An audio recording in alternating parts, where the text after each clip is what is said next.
Oh, yes. What is going on, everybody? Critic and the Common Man here, up for another review. Today, you saw the thumbnail and hopefully saw the movie. We are going to be talking about The Dig. This just dropped on Netflix. Is that a dig? A couple weeks ago. What'd you say? Was that a dig? At like Was me? that a dig Was that a personal dig? At me? Is that a dig at this movie? Are you digging at me? It was not. It was not. However, I'm sure some digs at this movie are coming up, so stay tuned. If you guys have not seen The Dig, this is your one and only spoiler warning. This is going to be a full review, as are all Critic and the Common Man reviews. So click off of this, go watch The Dig on Netflix, come back, and then we can talk about it. Let us know what you think. All right, Chris, The Dig. So I had a feeling this one would be a, as the movie community loves to call it, slow burn. People love using that word, man. I hear that. That is the most interchanged word with boring ever. Anytime there's a boring movie and somebody's reviewing a film and they don't want to say it's bad or boring, they're like, "Oh yeah, this was a real slow burn." It's like, "Oh yeah, we know what you mean. We know what you mean."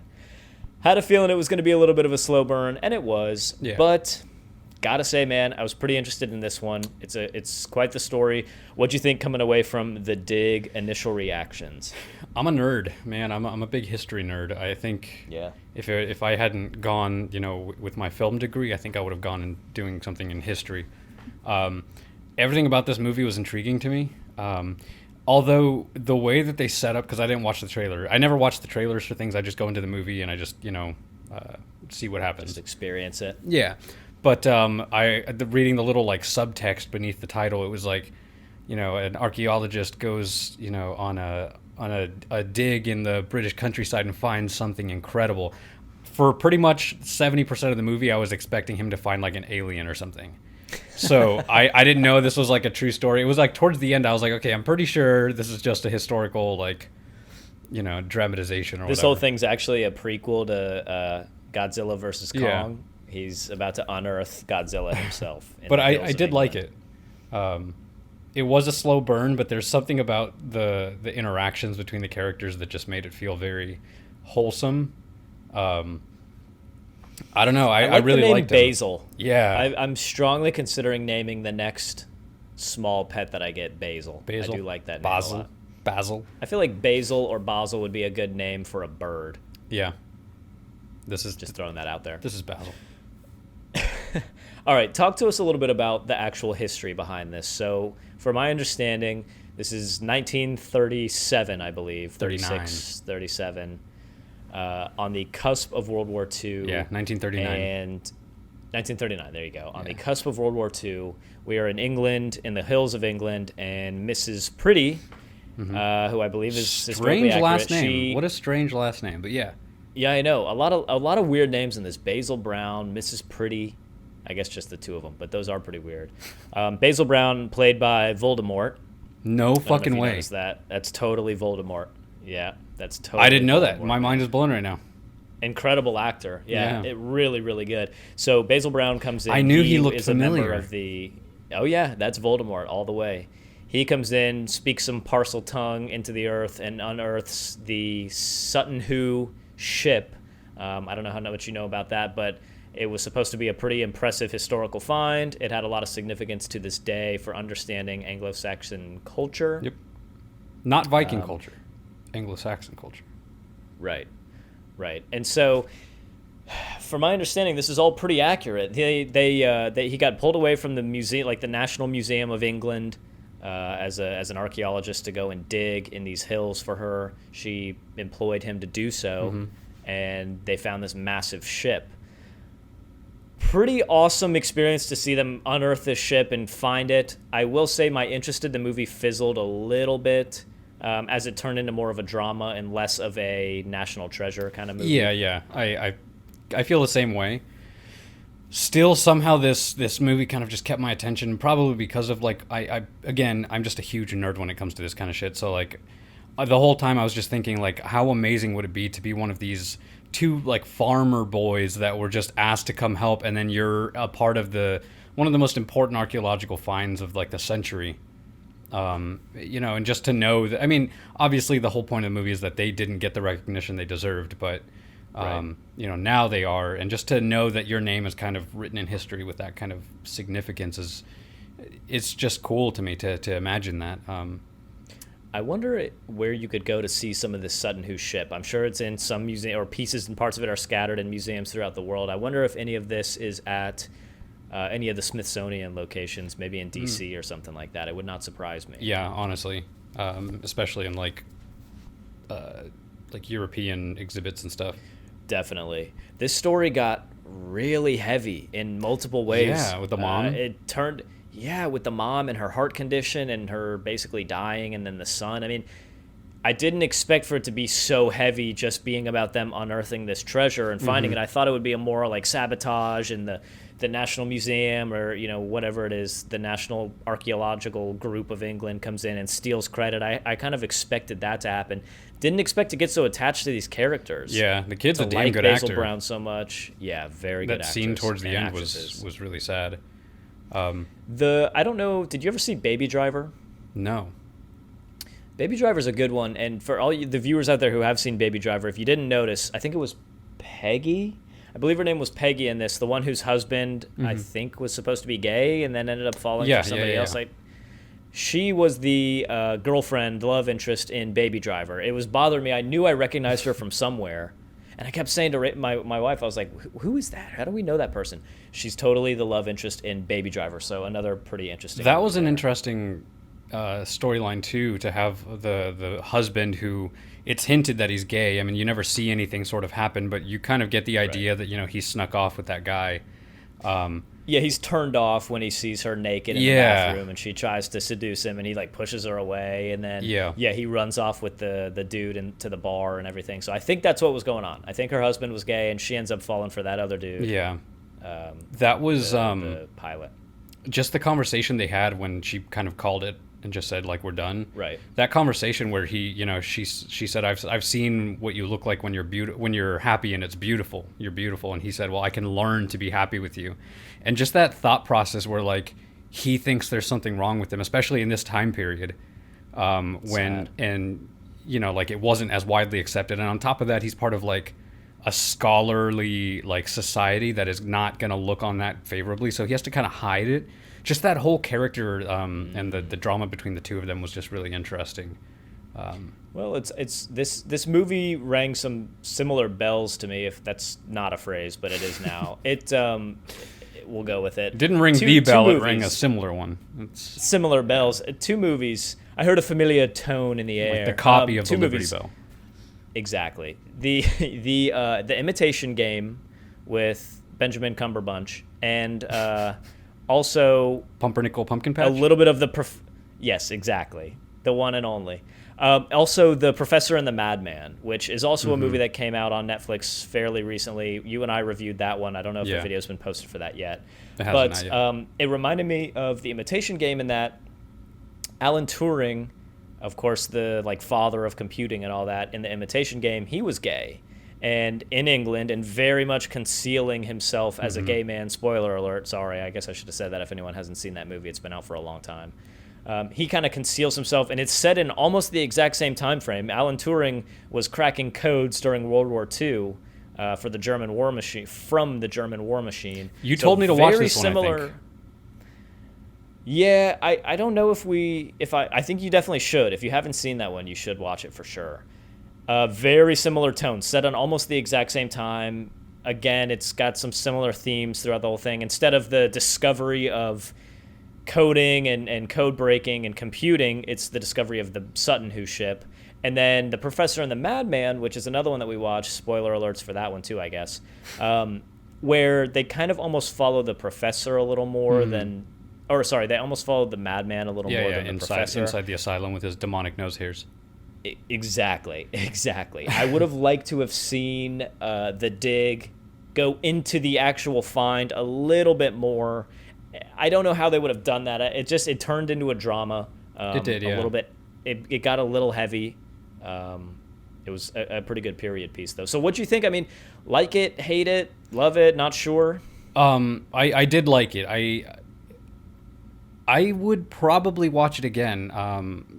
It's not like my go-to, like, oh, I can't wait for movie night. I would watch it if it was on. But it is a little slow. I was thinking about that while I was watching it, that the I think the audience will like it a lot less than critics will, because it's different. It's definitely more of a critics film. The cinematography was gorgeous. I do remember thinking that the cinematography, the pacing, the editing, and the acting were all spot on. They were all very, very well done. It's just the story itself. It's either your cup of tea or it's not. They're not trying to make the ship more interesting than it is. They're saying, hey, this is archaeology. Where the movie is called The Dig. So it's not setting itself up to be anything more than what it is, which I appreciate. Fair. Because a lot of trailers do. But overall, I really did like the movie. This is a great movie to recommend to your parents if you have like real generic parents that are into this kind of generic, stuff. Just immediate. Yeah. T-pose. After I watched this movie, the first thing I did is I text my dad and I was like, hey, you guys have Netflix, right? And he's like, yep. I was like, all right, I've got a movie for you. If you have parents out there that like drama and especially historical dramas, then this would be a good one for them. It's a decent period piece. It's a little slower, but there's a lot going on in it. Good cast, good acting. Like you said, the setting of everything was very well done. It was really interesting, especially when they first find the ship. Yeah. It's an extremely interesting when the cave-in sequence. Yes. Whew. Yeah, he gets buried. It's there's a lot going on in this movie. And of course this is all true. It's historically accurate, which makes it more impressive. I would also I would implore everybody who hasn't done this, get on your phone or the computer or whatever and Google the actual Sutton Hoo ship that they found. It's immense. Yeah. They did a good job depicting it in the movie. There's also some pretty cool visualizations of what the ship was supposed to look like when it was functioning. And it's pretty amazing. It basically looks like a big Venetian gondola, but it can hold like 50 people almost, rowing on each side. It's pretty amazing. Some good history going on in this. Good movie, very intense, a little bit heavier than I thought it needed to be, but it is sort of a drama. It's a good story. Like you said, I'm not in any rush to rewatch this one, but I can appreciate the movie for what it was. I guess that's really what it is. If you either have the appreciation for the type of film that it is or you don't, but the technical aspects of the film were all there. All the lighting, everything was just there. Even the set, The set was beautiful, just seeing these huge mounds. Agreed. Yeah, and it was cool seeing him kind of work through the process of figuring out, well, all of these other ones are circular, but this one's oval, which means that part of it probably caved away, so this is actually a central one. It was just interesting to see that kind of process. You could hand me a handful of dirt, and I could tell you anyone's land it came from. It's like, oh, wow. Yep. This guy's pretty serious about it. Yeah, I enjoyed it, man. American. So this one was received pretty well. It got an 88% critic score, and of course this is pretty early. The movie hasn't been out for too long.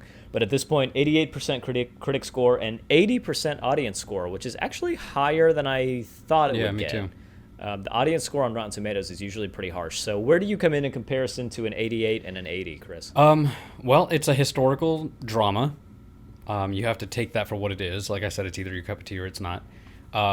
For what it is, exactly, Marceline, exactly. For what it is, and for those of you who don't speak dog, she said 8 out of 10. Nice. Just, I don't know, everything is there. It's just, you have to kind of get into the mindset that this is the pacing you're going to be set up for. And that on top of that, it's not a film about, it's not a, excuse me there. It's not a film about rocket science or exploring the moon or anything like that. Like they're digging. But going beyond that and feeling the significance of this find, especially at a time when the world is about to get wrecked by the Second World War, and especially England, which was at a year later they're facing nightly bombings every single night. The countryside is being bombed, and the fact that it survived and that they knew that they were going to have, after all that work, that they had to redig, like they would have to redig all of that work. It's 8 out of 10. I think it's super interesting. If you like history, give it a watch. If you like dramas, give it a watch. It's an interesting film. Take it with a grain of salt. Go into it with an open mind. Well said. I think I'm with you at an 8 out of 10. It It's rings a not similar bell. I like how you. Yeah, I like how you. We are in a similar boat. I like how you. I like how you put that. It is not a movie about rocket science or reanimating dinosaurs or aliens popping up out of the ground. It is a movie about a historically accurate archaeological find. It's a historical piece. A drama. It's got a lot of the right parts and pieces. Drama's never going to be my favorite genre. This would never be. It didn't stand any chance to be my favorite movie, even if it was perfectly executed, which it was pretty close for what it was trying to accomplish. It was pretty close. Good movie, good acting all around. It's interesting to see Lord Voldemort in something else. He's a great actor. I can touch him now. I am now speaking directly to you, Harry Potter. I am somewhere between a 7.5 and an 8 on this one. Ooh, I think I'm gonna come in a little bit harsh today, and I think I'm gonna give The Dig a 7.5. I feel like my rewatchability of it is probably a little bit lower than I would have liked. I think a 7.5. If we were doing it, I would probably give it a 7.75, but we're not doing that. So 7.5 is what it gets. Who needs math? Good movie. That's right up there. Yeah, that's too much math. That's right up there with some pretty great movies that we've reviewed, man. Yeah. We're pretty hard on a lot of these films, so we're It's not a nice drama channel. to kind of be coming back and giving higher ratings lately, because for a while it was like 4. Is. 2. Oh man, we got on a run there where we didn't break 7.5 for like a good 6 movie stretch. It was brutal. 2021's been decent to us so far, I gotta say. But yeah, that's it, man. So you got anything else for The Dig before we jump into our current event for today? No. It's like I said, give it a try. Give it with a try, an open mind. Definitely. And let us know what you guys think in the comments down below. If you're just listening to this one on like Spotify or something, jump over to our YouTube. You can always engage in the comments. We appreciate it. Thumbs up, thumbs down if you loved or hated the review. Fair is fair. And go watch The Dig. All right, our current event for today, Chris, we are switching paces from historical to very much modern. It's broke for a couple days now that Kevin Hart is going to be starring in a Borderlands movie. So my first question to you is, have you ever played the Borderlands video game? I love those games. Series. I do too. I don't know if I love them making a movie about it. I'm a little bit... don't either. First of all, one of the things that makes Borderlands so beautiful is the stylization of the video game.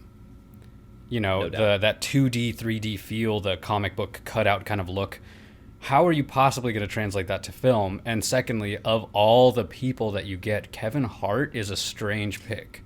Like, not to say anything against him. Pick. He's a great comedian. He's done great films. I love Jumanji. I love all of those films.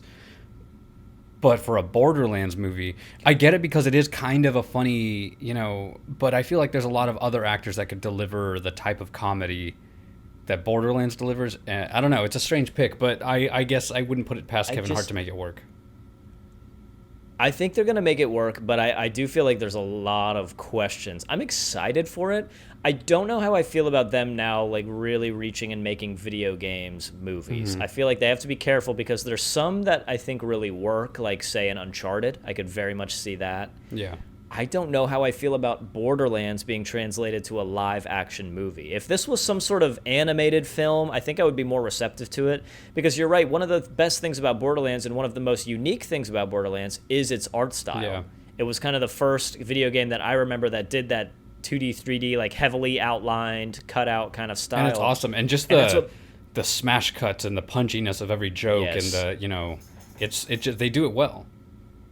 There is a lot of humor, though. I mean, Claptrap is funny, and Handsome Jack is funny. There is comedy in these, but we'll see. We'll see. I just think of all the video games out there, it's a weird one to choose to make a movie off of. And I also, maybe I'm wrong. I don't hang out with the guy. I don't know the guy. Obviously, we have 30 subscribers. I can't imagine Kevin Hart has ever played the Borderlands video games. I don't know that. But I've got to imagine the dude's way too busy to be sitting around playing video games, and he's never struck me as like a gamer kind of guy. He never has talked about video games, so I doubt that he's played the Borderlands series. He may now play them just to get an idea of the characters, but he doesn't strike me as the guy that, oh yeah, I grew up playing video games, and I have this PC build. Like, dude, he's way too busy to sit around playing video games. Yeah. He's kind of an eating interesting his pick. brick oven pizza. Yeah, and his Fabletics gym clothes and whatever he's doing now. I don't know. I'm kind of surprised they haven't cast The Rock in it, too. It seems like those two go hand in hand. But Let us know what you guys think of that too. Kevin Hart has been confirmed. He's going to be starring in a Borderlands movie. I'm not opposed to Kevin Hart being in it. I think I'm more opposed to the fact that they're making just a the creation of the movie. film itself. Yeah, that's a bit strange. I don't know. Just the creation. It is a bit strange. We'll see. Maybe they can pull it off, man. Maybe they can pull it off. Maybe we'll love it. Hopefully we will. That's it, you guys. Chris, you got anything else today for The Dig or the Borderlands Kevin Hart movie? No. Time will tell. I hope we get a trailer soon. I'm interested to see how they're going to pull that off. And it better be... I'm worried that it'll try to make it like... I don't know, some Jumanji style stuff where like they get pulled into the game or something. It better be in the world. Like if you're gonna make a Borderlands game, you better commit to it being like creating the world, not. I think it's gonna be in the world. I know I'm gonna have to replay those video games before I watch same. the movie because it's been a long time. That's it, guys. If you loved The Dig, let us know down below. If you hated it, let us know down below. We want to know why. We want to know your opinion. If we missed anything here, bring it up. We'll see if we agree, disagree. It's part of the fun. That's it, you guys. Critic and the Common Man. You can find us on Instagram at Critic and the Common Man. If this is your first time watching us on YouTube, we'd love a subscribe. We have all kinds of reviews. Jump over to our website, criticandthecommonman.com. You can see every ranking we've ever done for everything. Ever. It's all on there. You can From the moment check we out were all our born. reviews. That ice cream that I had last week, I've already ranked it. You can go there. You can check it out. Ranked. Yeah. Check it on the website. May crash your computer. That's it, you guys. Critic and the Common Man. We appreciate the love and support. We are out of here. We will see you guys next time for a new episode. We don't know what it's going to be yet. Got to go scour Netflix. Critic and the Common Man. See you guys. Peace.